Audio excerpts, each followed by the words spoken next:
Hello and welcome to Pardon My Disruption. I am Alan Berkson and along with Dr. Disruptive, Jonathan Yarmis. Welcome, Doctor. Happy holidays, Alan. We are broadcasting live from beautiful downtown Stamford, Connecticut. Beautiful, cold downtown Stamford. 15 degrees on my thermometer in my car on my way here. Global warming, phooey. It's cold. This is like hat, gloves, cold. Yeah. They're saying the Sunday football game in Chicago could be the coldest ever football game in Chicago. I think they said like minus 20s or something. Is that what it's going? Yeah. Just if it's cold for Chicago, it's cold. That's cold. That's cold. So we broadcast the second Friday of every month from sort of, but we're disruptive. So this time it's the third Friday because I couldn't make it last week because I was lame because I was out of town. Yeah, on an airplane. We could have tested go-go in-flight internet and just seen how truly dismal the experience is. But it's better having you here. Well, thank you. So our next show will be in the new year. It'll be January 13th. And I'm sure we'll have more fun stuff to As talk always, about. every Friday the 13th. Every Friday. See, that's an important bit of trivia that you learn on Pardon My Disruption. We broadcast every Friday the 13th. Fascinating. I think that's it. Yeah, I'm done. Yeah. Mic drop. So this is our holiday edition, end of year wrap up. What we have looked to the new year. We've got some cleaning up to do in terms of what happened with the debacle in November. You're talking about the Jets? Exactly. They are now officially. Although speaking of the Jets, and I guess maybe this is a good segue into one of our topical. So I play Yahoo football, and that is the only reason why I have a Yahoo account. Yeah. So I'm wondering if the people that hacked into all those Yahoo accounts, if one of them could help me with my fantasy team because it's awful this year. But this Yahoo account, this is a bad one. We thought the last one was bad. This one's really bad. And what makes it really bad is so many things. So first of all, the scale of it, 1 billion accounts. I'm tired of doing, 1 yeah. But probably the news item in there is, wow, there are actually 1 billion Yahoo users to actually steal. I didn't even think of that. Yeah. So that's one. Number two, not only were usernames and passwords and the like stolen, but unencrypted challenge questions. So all of those things, if you forgot your password and want to get the password reset, your mother's maiden name. I'm going to have to change the name of my first pet. Yes, yeah. That one is painful and makes this something that impacts not only Yahoo, but potentially other sites once they've got that information. Well, also the fact that many people use their email address as an account. Yes. And so now they have all these email addresses to try to hack into on other platforms. Yes. On Facebook, on Twitter, on whatever. Yeah, on your bank. On your bank. Yeah. Also bad. There were a large number of those were actually governmental employees using their private accounts. Yeah. I can't imagine that happens very often or at a high level. Yeah. And this is why having your own server isn't necessarily a bad thing, because it's not like the secure servers are necessarily secure, but we won't go there. But so there are accounts that could be used, and there's some indication that this was done by a state actor for those purposes. So this one's troubling on so many levels. And then you get to the fact that this happened 3 years ago, and as is often the case, it took them 3 years to realize they lost 1 billion records. Somewhere the security mechanism at Yahoo is broken. And I was one of the first people. I remember the original Yahoo, which was just a directory. It wasn't a search engine. It was a directory of sites on the internet back when there was a finite number of sites on the internet. And so I've been a Yahoo user all these years. I still use my Yahoo page. I've got a Yahoo skin on my Android phone. And this is one where... You're really a Yahoo. Yeah, but I'm ready to pull the plug. Really? I'm ready to pull the plug. That this is indication of something broken there. I don't see the impetus to fix it, because it's a management issue. I'm sure there are staffing issues. I'm sure there are a whole bunch of things that are on hold. Is Verizon going to acquire them, or does Verizon walk away? And they didn't walk away after the last one. But this one, if you've looked at the news coverage for the last couple of days, there are stories all over saying, here's how you divorce yourself from Yahoo. And if Verizon thought they were buying 1 billion users, and the only users left are the ones who couldn't be bothered to walk away from Yahoo, that's not worth the massive amount of money they were paying. So I think this one has potential significant implications. Not only is Verizon going to use it to lower the price, they may well walk away from the deal. Is there anything else in Yahoo that has value outside of their user base, meaning their content, their... I mean, there are small pieces. When you say content, I still laugh at the notion that content is king. And what Verizon paid a lot of, Yahoo paid a lot of money for Katie Couric, and I had to pause to remember who it was they paid a lot of money for, which exactly tells you the point. David Pogue was ubiquitous when he was at the Times. He's much less ubiquitous now at Yahoo. So I think their content assets are devalued. They've got the fantasy sports, they've got some finance stuff, but they've got services that in many ways are largely undifferentiated, easily replicated, and if people start abandoning the platform, but here's the thing: people don't abandon platform. My mother still uses her AOL account, yes, right? And so, and I'm sorry, Mom, I always use, but it's the non-technical person. It's yes. And people have their lives wrapped around an email, and so I can't imagine that there's going to be that much of a... I don't know. I'm ready to tell those people it's time to move. That email is not as hard to change as you think it is, although Yahoo is waffled on certain things. They used to have a capability where you could forward it to some other account, so that you could, anything that came to your Yahoo account, you could forward to your Gmail account. That capability went away and has come back. But at the same time, Yahoo, your Yahoo ID is your identity in many other places. So it becomes more, it's more ingrained. You've got to change your user IDs on lots of different platforms. Yeah, but you can do that on a when you use it basis. And more importantly, we talk a lot about investing in ecosystems. Yahoo's not an ecosystem. They're just not an ecosystem. They've got a couple of services. Apparently they're an open front door. Yeah, but they're not an ecosystem. There aren't people building innovative solutions on top of Yahoo platform. So why don't I just, as Yahoo, go and say, I turn on two-factor authentication, require everybody to use it, and I'm done. Yeah, that's a good way to get the billion down to a more manageable number. You and I use two-factor authentication. You should use two-factor authentication. And if you don't know what it is, you should go look it up. Yes. Two-step authentication, many sites, I think.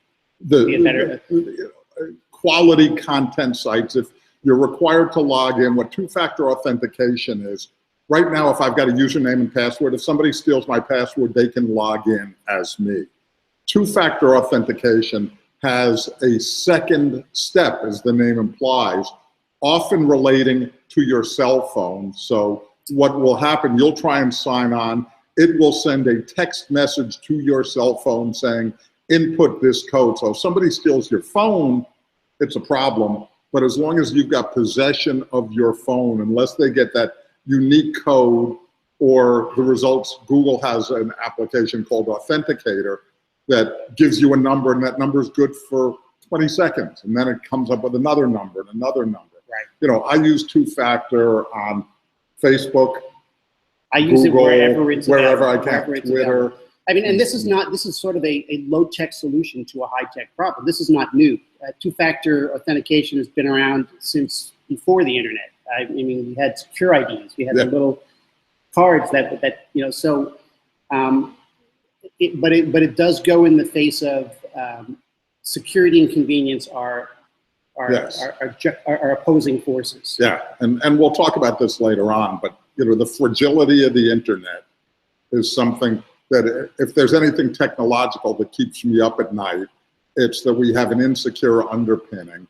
And if you're not doing what you need to do to make it secure, you're at personal risk. The systemic risk is a broader issue, but do everything you can to minimize the personal risk so that nobody's hacking into your bank account or sending emails on your behalf or hacking elections or anything like that. So essentially, Yahoo has been naughty, and they're on the naughty list. Yes, okay. Coal in their stocking this year. As long as we're talking about doom and gloom, we probably should talk about some of our other hacking issues. The election, for instance? Well, yeah. I mean, hacking the election is not necessarily the story, I think.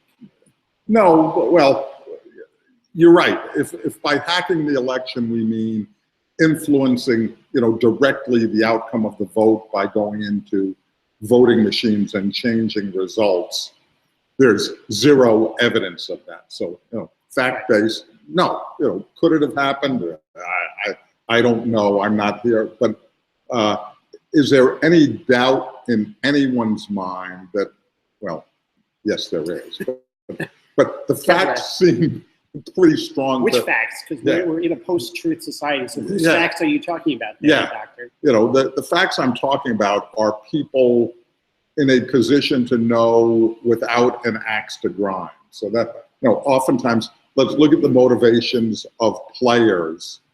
And, you know, are the FBI and CIA and various, you know, hell, it's Mitch McConnell motivated to say, you know, the Russians tried to influence the election and they're the ones who did the hacking. You know, no, he's probably not. So when he says he thinks it's the case, you know, that to me is always the one. When Glenn Beck started saying certain things, or, you know, when O'Reilly says things, you know, that cause me, it's like, wow, that's man bites dog kind of news. You know, but, you know, this is one that, the whole notion, well, you sent me the link, so you want to set up the notion about disruption and fake news? I'm blanking. Which link did I send you? You wanted to talk about the subject of fake news being a disruptive force. Yeah, so... that one. Yeah, we all have... if you're on Facebook, you've seen fake news. And not only have you seen fake news, but you've seen fake news shared by people that you think are smart enough to know that it's not fake news. Guilty. And, you know, guilty. So when you talk about hacking, it's actually social hacking. It's a when I say we're in a post-truth society, it's where is the truth? There are farms. There are people, there are bots creating fake news to put out there with nice catchy titles so people will click through and then share it. And sometimes people don't even read it. They just share it based on the title. Right. And confirmation bias, because they believe it, therefore they'll share it. You know, my favorite article that I saw was one, the headline was, with this loophole, Bernie Sanders could end up getting elected president. And then you go read the article, and the article's like, no, you moron, that can't happen. But the fact that you click through means you think it can, and that's the problem. Yeah, but the whole notion of facts, you know, I'm reminded there's this, you know, fun joke or whatever it is. I'm not sure you call it a joke. It's, you know, we've got this device that carries with it the entirety of human knowledge in it. Imagine the power. 20 years ago, could you imagine everything is available at our fingertips, and we use it to share pictures of cats and scream at strangers? That we've got more and more information available to us, and yet the volume of disinformation is so massive that it's overwhelmed the information. And that to me is it's not just a technological problem, it's a societal problem. And we're talking about Facebook fixed the problem. And do I think there are things they can do? Absolutely. Do we have a broader societal issue and an educational issue? That's why I did my TED Talk. Yes. My first skill, vet. Can you tell if something's true? And everything you read, that all these fake news, they're all none of them are claiming to be a primary source. And no one is necessarily going through. I mean, we talked about the Snopes app. Yes. And Snopes is getting involved with Facebook and others, Twitter as well, to conceivably start labeling stories as fake. Right. Now, again, I come, and this is one where there's no silver bullet there. I think there are all sorts of problematic issues where who gets to determine what's real and what's fake, and where does the line cross over. In fact, one of the things this morning that kind of amused or infuriated me was today's Wall Street Journal. So there's a headline there. I don't know if you... Yep, you got it. Yep. It says, RNC security foiled Russian hackers. And the story, the headline, the blurb over here talks about how they tried to hack the Republicans as well, and it didn't work. And at the bottom of the second paragraph, beneath the fold on page 1. In parentheses, in small block. Yeah. The story goes on to say, only a single email account linked to a long-departed RNC staffer was targeted. And on the basis of that, they've got a headline, RNC security foiled Russian hackers. Somewhere along the way, there are facts, there's interpretation. And one of the challenges, I love my daughter after the election, and I may have mentioned this last month, sent me a message. Kids don't talk, so via some communications mechanism, and recognized that her information feed, dominated by HuffPo and the Times and the Washington Post, were portraying an environment that clearly wasn't representative of the entire country's point of view. And she wanted to broaden her perspectives, and what should she look at? To your point, not only vet your sources. As an analyst, one of the things I spend a lot of time thinking about, the research process. And it's not just research and work. I apply this irritatingly to friends, to about everything I do. But the process involves input, process, and output. Input says, am I gathering all the sources I need? And if all I'm doing with confirmation bias is getting things that support my preconceived notions, that doesn't help any of us. So how do I get a wide range of sources? The interesting thing to me is if Breitbart's going to get cut out of my feed, but it's going to show up in other people's feeds, they've in fact reduced in some ways my value and my ability to understand what the others are thinking and seeing. So it's going to be blacklisted to me, but other people are going to think it, seek it out. Is that a good thing? Then part of the input, process, output. Right now, you referred to it. What people do is take a link and retweet it. Right. And one of the things I like now about not that many people tweet. So maybe we should use a different. Take the link and reshare. Share. Yeah. But both Facebook and Twitter enable you to either post it directly or post it with a comment. To me, if you post it directly, what you're telling me is you didn't have the time to post some interesting comment, some filtering of it. You know, why should I read it? What was interesting to you about it? What caused you to post that link? You know, so that if you don't put the comment there, you've gone right from input to output and haven't gone through any process, any thought process to add value. Well, because my third skill was curation, and that was adding context to what you share. Yes. And taking a piece of your knowledge, piece of your understanding, and sharing it with other people. Because I like it because now actually I have a framework to discuss. I'm gonna use that. Please because do. There are too many people who don't process. Right. They just input output. Yep. And when you think about each of those things, any one of them is problematic. Input, you know, we've got all of those people who are information sponges. You know, all they do is take in information all day and do nothing interesting with it.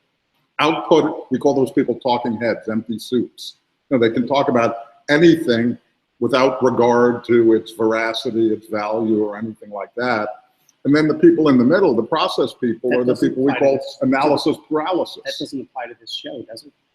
I hope not. No. Yeah. I hope we do all of those things. I do hope we do. Absolutely. Yeah, but analysis paralysis. So it's how do you balance those things? You know, do you have the inputs? Have you added value and synthesized and curated?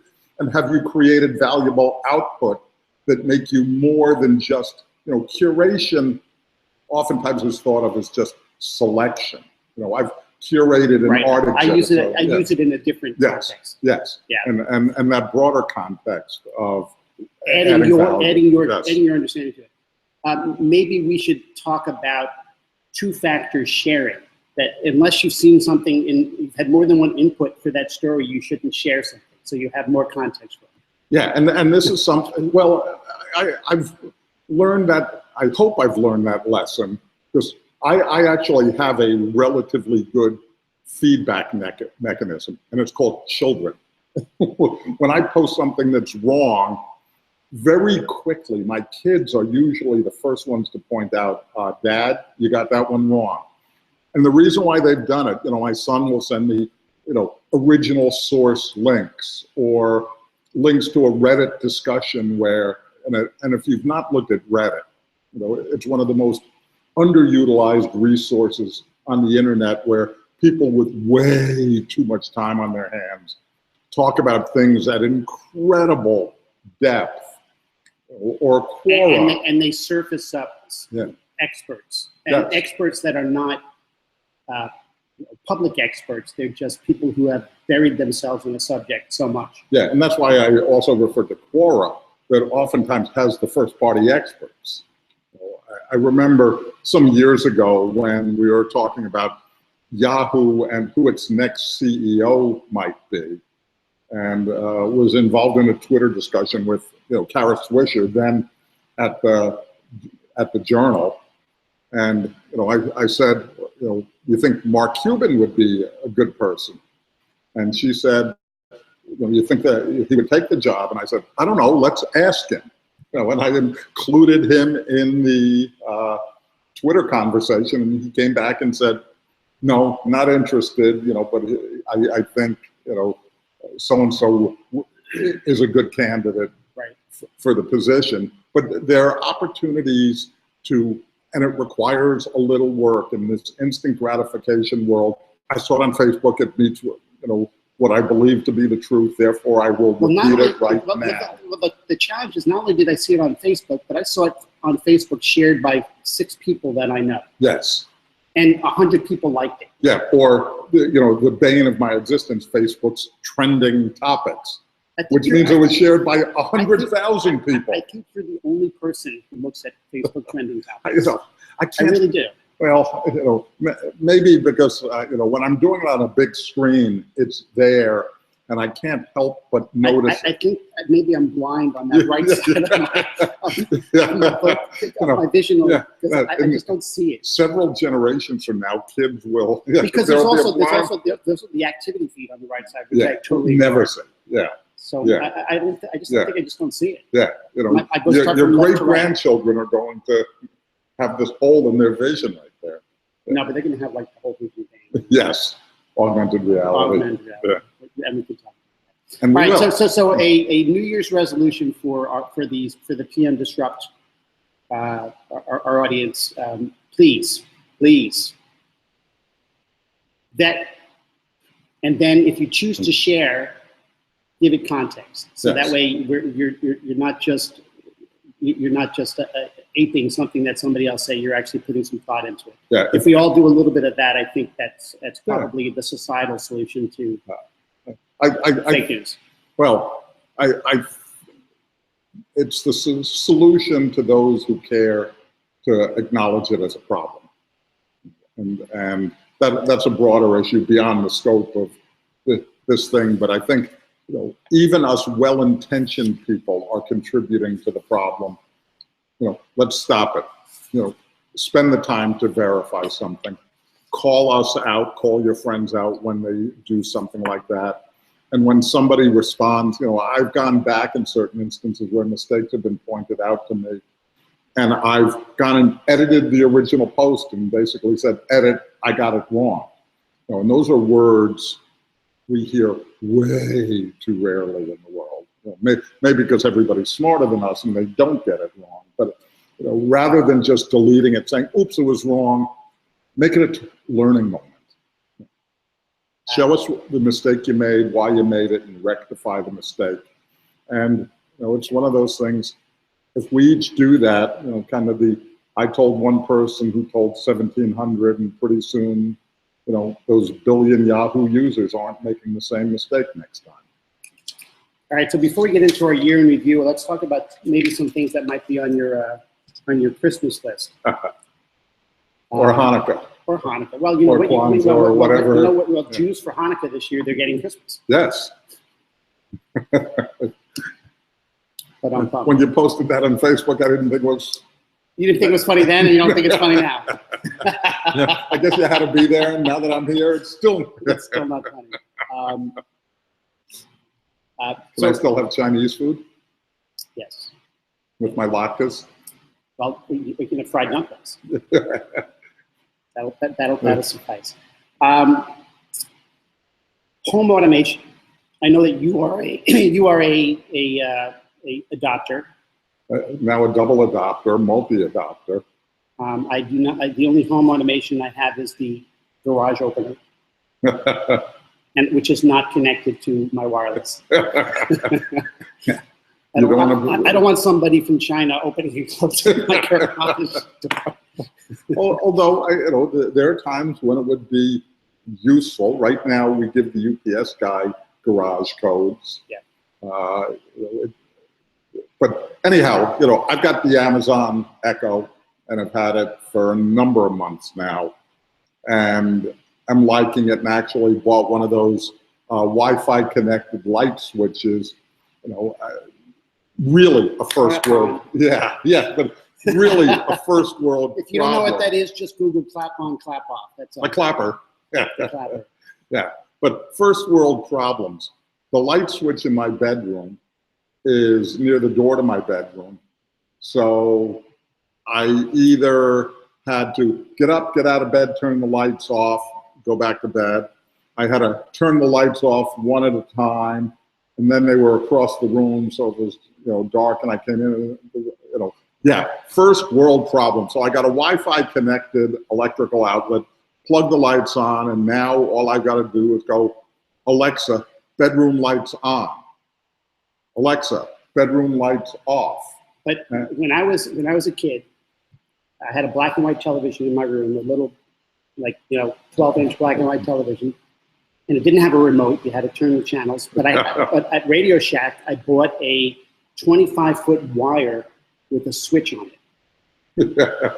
And I could turn my TV on and I could turn my TV off. I couldn't change the channel, but I can turn it on and off. So, this is not new. When I was a kid, the remote control we had... You watch television by candlelight, yeah. Or the big Victrola in the living room. Yeah, big cabinet, small screen. Yeah. But we discovered quite by accident that the remote control, if you jingled your keys, it would change the channel. I have no idea what it was doing that caused the channel to change, but jingling keys was a replacement for the remote control, which could only go one channel at a time anyhow, so it's not like I was losing any functionality. Right, but getting away from the Flintstones. Yes. But I also bought the Google Home device. So you did? Yeah, because got a deal at Best Buy where I got the thing, I don't know, for around $60, and that to me is getting to be kind of disposable price point. And I'm very careful because I used Best Buy as my lending library. I'd buy something, try it out. If I didn't want it, I'd return it. It turns out that was happening so much at Best Buy. If you do it too much now, their system flags you and you'll buy something and they'll go, we're happy to sell it to you. You can't return this. Wow. Yeah. And I have not been flagged by their system yet. So I guess I keep enough stuff, surprise, that doesn't happen. But I bought the Google Home device, and truth of the matter is, huge disappointment, which makes a holiday recommendation difficult. Because we talk about ecosystems. I want, with my Google Home device, to be able to go Google, call somebody or other, and have it use Google Voice, connect my phone, right, whatever, and do that. And you have an Android phone, so yes, it makes sense. And it basically goes, sorry, I can't do that. So clearly, I think they recognized a market opportunity, rushed a product to market, and the MVP is not there. Yeah, and I mean, there are things it does okay. Incorporating, I can ask it about my calendar items, but I can't add things to it. Just really incomplete feature set, limited ecosystem. So my Echo works with my lights.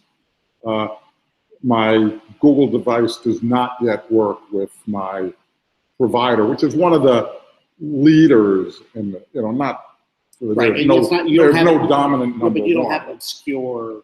No, there are no, it's one of the, it supported one of the, how many ever, 8, 10, 12 that are supported by the Echo. It's not supported by Google. So if you want the immediate functionality today, the Echo is a better device. If you want to bet on the long-term ecosystem of Google, the Google device is likely the one to get, and I assume it's going to improve in functionality. Nah, it's just trying to reconnect. Oh, okay. Just let it do its thing. Okay, I didn't know if we had to hit anything. No, that's only if you want to say. But the interesting thing to me is having a real-time speaker-independent voice recognition is. I remember talking about this with Ray Kurzweil in the late '80s. And if you don't know who Ray Kurzweil is, you got to know who Ray Kurzweil is. Yeah, fascinating guy. One of the best speakers I've ever seen. But we were talking about that. That was 25 years ago. It was also a little depressing. Yeah, it's scary. Yeah. Okay, yeah. Sorry, continue. Yeah. But it's here, and these devices work really well. That's one of the interesting things. Clearly the Amazon people thought much more about the user experience than Google, because you can ask the Echo things, and it has some amusing and entertaining responses to things, where Google's is a very matter of fact, I can't do that yet, or I don't know that. What about the voice recognition technology itself? Because that is you've talked about the value or at the high level that you get from the Echo. Yeah, the Google one I've found to be every bit as good. So we've hit a higher point in terms of voice recognition. Oh yeah. Now just have to give it more stuff to do. Yes, and it makes fact checking easy. Now when you're about to tweet that thing, you can go, okay, Google, how many people voted for Hillary Clinton in this last election? Yeah, but now what you needed to be able to do is to have the camera, when you're about to click something, it can read the screen and say, no, don't click that yet. Yeah. You didn't double check your source. Google goggles, yeah. Oh, no. That didn't work out too well. Google Glass. Yeah, no, goggles is something. Goggles. Yeah. We don't remember what that was anymore. Yeah, that's something where you could snap a picture and it would recognize. Yeah. You could be in an art gallery and snap a picture and it would bring up background of the thing. The first time I tested it, I was working at 28th and 5th and snapped a picture from an awkward angle of the Empire State Building, and of course it recognized it and brought up salient facts. So, I mean, that's one of the really early quasi-augmented reality applications. So speaking of augmented reality, I think we can get into our year in review. We have highlights and lowlights. Yes. Yeah. So I think that augmented reality, yes, I played Pokemon Go for about 15 minutes. I bumped into a lot of people who were playing Pokemon Go because they weren't looking where they're going. But what literally? If nothing else, it was the largest advertisement for augmented reality ever. Yes. It was spectacular. Yeah. And both a highlight and a low light. Highlight in that, something that we've been talking about for years, exploded on the public consciousness, showed the power of augmented reality as compared with virtual reality. And I just had a conversation along those lines this week, talking about how VR is a very bounded solution, and augmented reality that overlays the physical and the virtual is so much more a powerful solution. And then the reason why I say highlight and low light, one of the things I've observed in technology over the years, and particularly my attitudes toward technology and my what happens is you see something new and this is amazing and it's going to revolutionize everything. State the impact of the technology in the near term. And I'm absolutely guilty of that.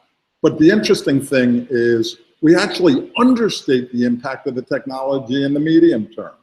That it doesn't go in a straight line. It does, Gartner calls it, the hype cycle, and it enters the trough of disillusionment. Right. But a couple of interesting things have happened out of that. It used to be that trough of disillusionment and the hype cycle and so on would evolve over a year, several years.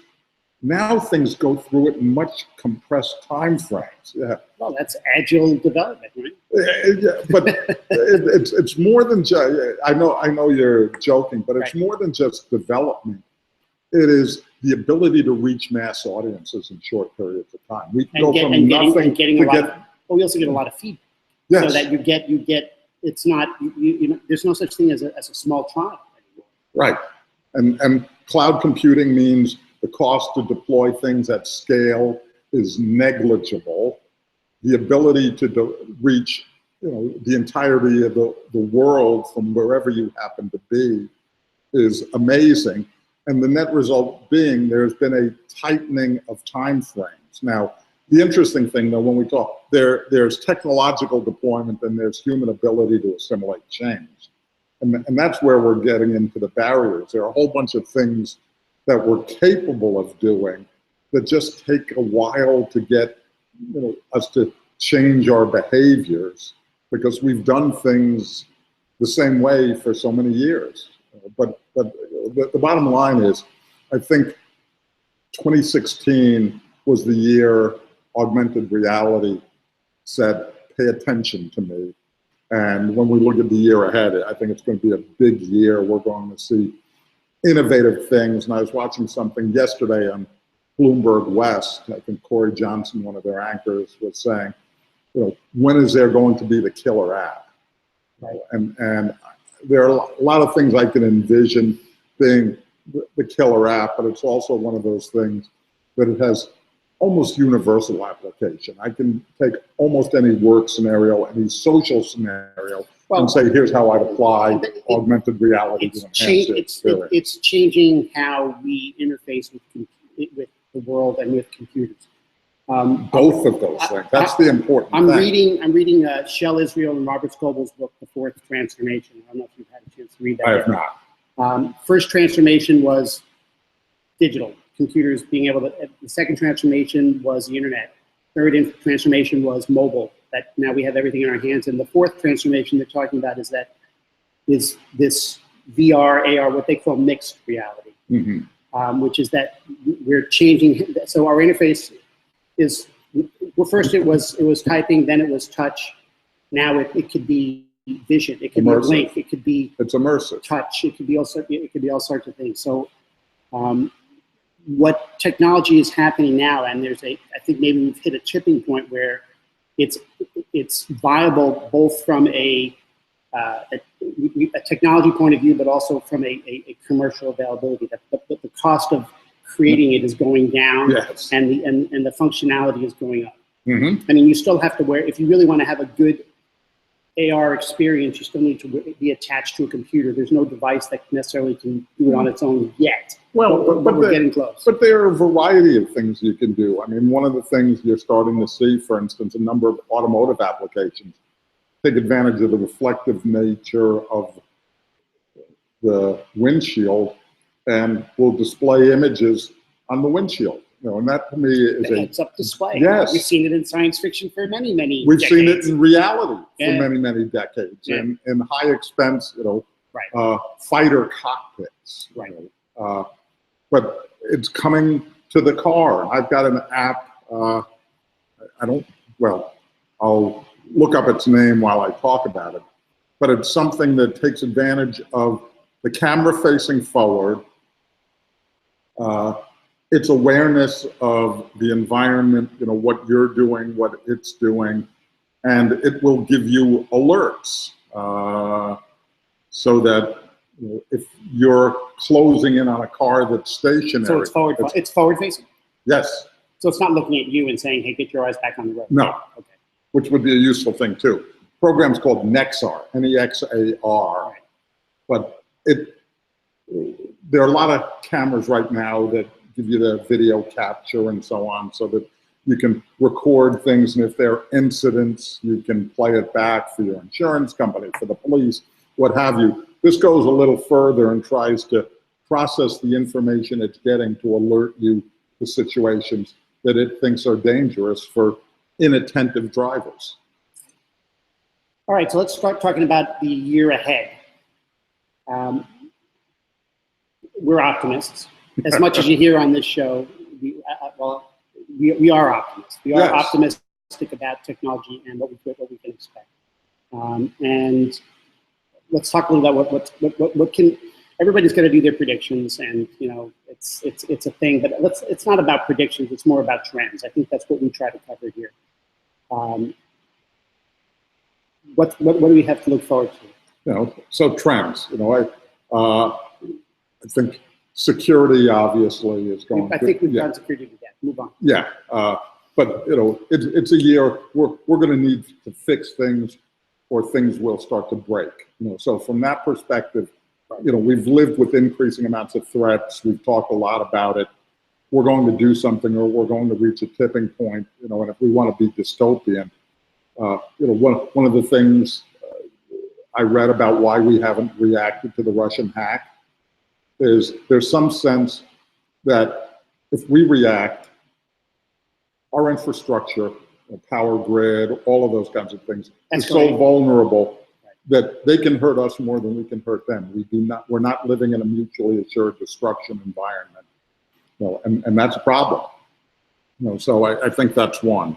I think we've mentioned ecosystem a couple of times. I think this is a big ecosystem year, as kind of the four players, Google, Apple, Microsoft, Amazon. You might include Facebook in there. I think you have to. Yeah. I think you have to. Yeah, but they're a very incomplete ecosystem provider. In fact, they've got a very proprietary sandbox, which is both their strength and weakness. But they're influential, right? Yes. Strength and weakness, and we could do a whole show on open versus closed ecosystems. Yes. Yes. Interestingly, I think this coming year is a really important year for Apple. Really, because here's somebody who is. I could tell you why. Just okay. One. All I need to do is give you an example. This phone right here, that we're doing our Facebook Live on, it's an iPhone 5S. How old is that technology? Yeah.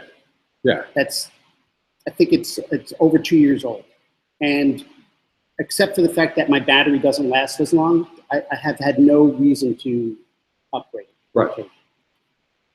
Incremental. I get a bigger screen, nice, whatever. But for the most part, it does 98% of what I need it to do. Yes, and even more than forcing phone upgrades, because I think 2017, Apple will probably sell a lot of the next iPhone. We've talked about that, to some extent, because they've done nothing interesting for a couple of years. If they do anything interesting with the phone this year, there's a lot of pent-up demand.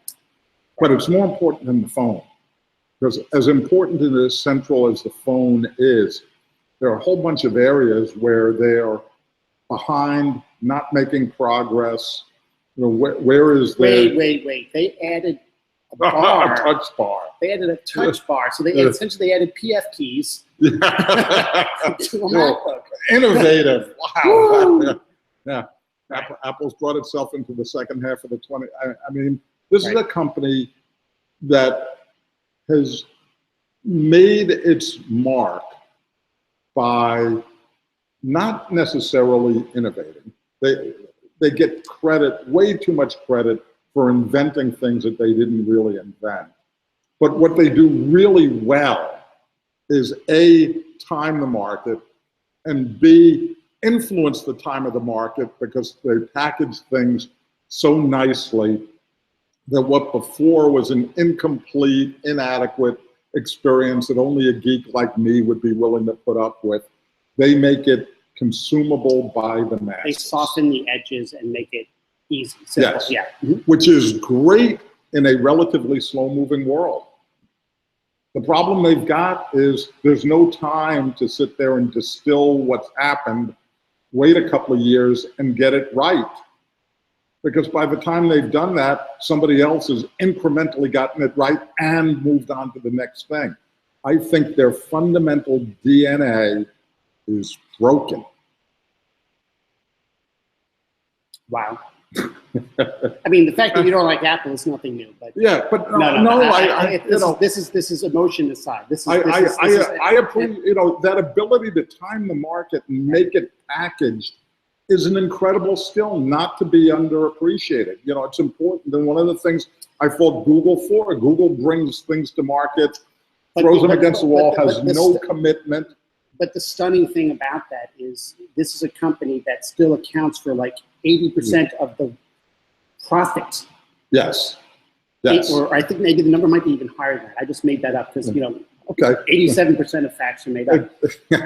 It could be 110%. No, but it's an insane number that they account for, not revenue, profit. Yes, and yet that the seeds of yeah. But is that anything new? The innovators never are the profit. I won't say never, but let's go. Google doesn't have profit. Amazon doesn't have profit. Yeah, Google's got profit. Yeah, they've got all of these other things that aren't making money that are interesting distractions. I used to say of Google, they're a one-trick pony, but damn, is it a good trick? It's a good trick. Yeah, but who's always made the profits? I mean, IBM and Oracle, Microsoft. CA, people who understand how to, milk an installed base. Right. That's where the money comes from. And so Apple's got an incredibly valuable position, but where has their innovation come from? And AirBuds is not the answer. Yeah. I thought AirBud was a movie. Yeah. With a dog. Yeah. Okay. What's that movie's name? I think there was something like that. AirBud? Was it a dog who kicked field goals or something? Yeah. Like that? I have no idea. I don't even know if I saw it. I think it's a picture like that. Yeah, I can too. But I think it's a big year for Apple. I think one of the challenges, it will be interesting to see the political climate, and there's so much financial overlay with repatriation of assets. What's going to happen on a global basis that will impact technology, and you wonder if I think it's 8 years ago now, maybe even a little more, than somewhere around that time, this time of year, Alan Greenspan uttered his infamous irrational exuberance statement. And the tech market, there are a bunch of what we call unicorns out there, private companies that are valued at $1 billion or more. Perhaps. I'm familiar with the concept. Yes. Perhaps more than public markets are able to sustain. And are we going to start to see some notable failures? Some big companies that we've come to rely on disappear, get acquired. Is there going to be consolidation? And I would suggest that that's probably overdue. And there are a variety of things that 2017 could be a year of reckoning for a number of companies that we've gotten to know their names, but haven't shown an ability to make money at it. I think it's an interesting year for Twitter. One of our consistent whipping posts, that they haven't found a suitable acquisition partner. They're making the efforts to go it alone, and if they don't make significant progress, what happens to them? Right. And we've talked a lot about Twitter in terms of how to fix it. And I guess we can go back to that on another show. And then lastly, I think goodbye net neutrality. That there are both governmental issues, and our president-elect does not seem to be a big supporter of the notion. In 15 words or less, just describe what net neutrality is. Net neutrality basically says that if you're providing me access to the internet, it's done on an equal basis. So Netflix can't pay to have a fast lane on the internet, because that would stifle competition for somebody trying to create a Netflix competitor. Right. So it should be neutral in how it treats content providers. Right. We are already seeing all sorts of boundary testing on that one from both partnerships and acquisitions. Yep. And so there are steps being made on the commercial side to eviscerate net neutrality. And it could well be that a new administration that is not a believer in net neutrality. The Obama administration was a huge supporter of it. So new FCC chairperson, new political climate. I think net neutrality in 2017 is in for a hard time, and that has the potential to stifle innovation and give the entrenched market leaders the ability to solidify their positions, but do so in ways that we may not be thrilled about as consumers. We may pay more for less. And particularly when we're poised to have an explosion in the number of things that actually are connected to me. Yes. Yeah. And the volume of things. Well, right. Up until this point, numbers, you had a computer. I've been doing that all day. You've had, for most people, they have a computer and they have a phone connected to the internet. But in your house, you have lights and you have a watch and you have, and my car. There'll start to be things that you purchase or that you use that you don't even know are connected, because it's gathering data. It's your tractor. It's your it's your toy. It's your TV. It's your refrigerator. Yeah. So it's going to be an even bigger issue, and that's even also for the ecosystem. Meaning, it seems like, again, Apple is, and you had said this on this show when you were talking about what's Apple's next thing, and you said it should be in the home. You said this about a year and a half ago on the show, maybe 2 years ago. And yet they're still not there. Right. And that's, when are they going to get serious about this? Oh boy. Yeah. Okay, that was about as funny as your joke. We're even. Yeah. I never say they're going to be funny. They make that, as Johnny Carson used to say, something you do just for yourself. All right, we've got a couple of interesting factoids and some quotes. Some of them I think are technology related, some of them are enterprise related, some of them are consumer related, or trend related. The SpaceX one, though, is staggering. Yeah, isn't it? Staggering. Please share that. Staggering. SpaceX filed an application with the FCC that they want to launch some satellites to provide internet coverage on a global basis. And you sit there and say, it's like, okay, what does it take? Well, they filed an application to launch 4,425 satellites. And that number sounds interesting, but to give it to some context, that is more satellites than have been launched in the entirety of launch history. That's, some have fallen out of the sky, but for the most part, everything we've launched is still up there. I think the number is something like there are about 2,300 active ones, 1,800 that have, outlived their usefulness. SpaceX wants to launch in the next few years 4,400 and something devices. It's crazy. Yeah, but I still, one of the most remarkable things I can ever watch is when they launch something and that thing lands back on the platform. Lands back on the platform. That one gives me goosebumps, and mushy moment. I get teary-eyed when they actually make that thing. I've seen The Martian, so I know that it's possible. Yeah. You take off your land. It's all right. Yeah. Data centers. We live in a cloud world. Back in the day, everybody had a server in their office, and I'm not saying after mainframes, the next step was every company had their own computing power. Now it's in the cloud, but it's not in the cloud, it's in data centers, and these data centers are, as you put here, using a little bit of our resources. Yeah.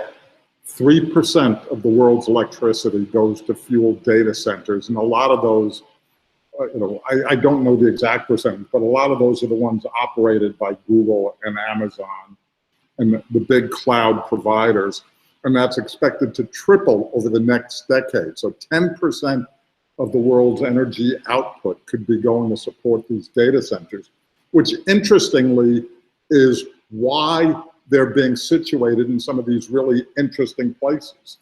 They're being situated in... There are two factors there, but I did read an article that said that data centers are creating global warming and climate change. I just made that up. It wouldn't surprise me if they're consuming... But being in the data center business, data centers use electricity, but most of the electricity is used for cooling. Yes. And so that makes where you put the data center an interesting topic. Yes, because they want cheap power and plentiful water. Or a place you can keep it cool. Yes, which is so why... either you put it in the desert where you have lots of sun, but then you have heat, or you go put it in, buried in sun. Somewhere in Oregon, where there's a lot of water, less sun. Right. But the requirements are cheap power and abundant water. And there's just a story, I think it was in the Times this week, about the impact of a Google data center, in a town where it didn't contribute anything to employment particularly, because these things are largely automated. But what it contributed to was tax money, where this town in Oklahoma that had a Google data center had schools that had great infrastructure and technology and things like that. And another school district 30 miles away was in rural Oklahoma and had nothing. So these things have not only an environmental impact, but a societal impact as well. It's an interesting world with these data centers, things, when we talk about the cloud, they're the stuff buried in the cloud that have really fascinating implications for environmental and societal issues and how we create, consume, and distribute resources. All right, Jonathan, we got a couple of minutes, but since you're the car guy, you do have to give that. You have to give that back. Yeah, car guy. I love Top Gear on BBC and one of my must-watch shows. And Jeremy Clarkson, the raison d'etre behind Top Gear, had a famous falling out with the BBC over his, let's say, behavioral issues would be the polite way to put it. You can Google it. So bidding war, and Netflix claims Amazon paid around $250 million for the rights to the show for the next 3 years. The first 4 episodes are out now. I won't be a TV critic other than to say, let's just say they're still trying to find their footing. But finding their footing has a big audience. The first 3 episodes were downloaded illegally almost 21 million times.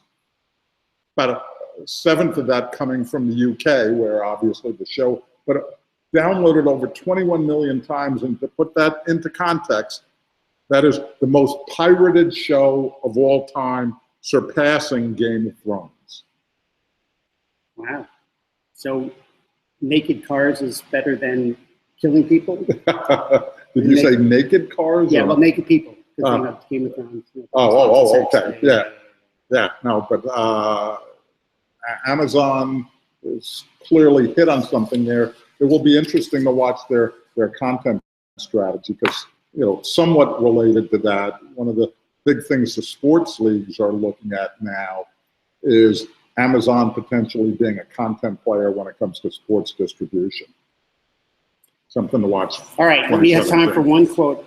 So which one would you like to give us? I'm going to go with the first one. You know, we've got the electoral college vote coming up, and that's going to be a fascinating one, with some of the electors saying they want to hear more about the Russian hack. And the latest number I read is 80 or 90 electors, enough to swing the outcome.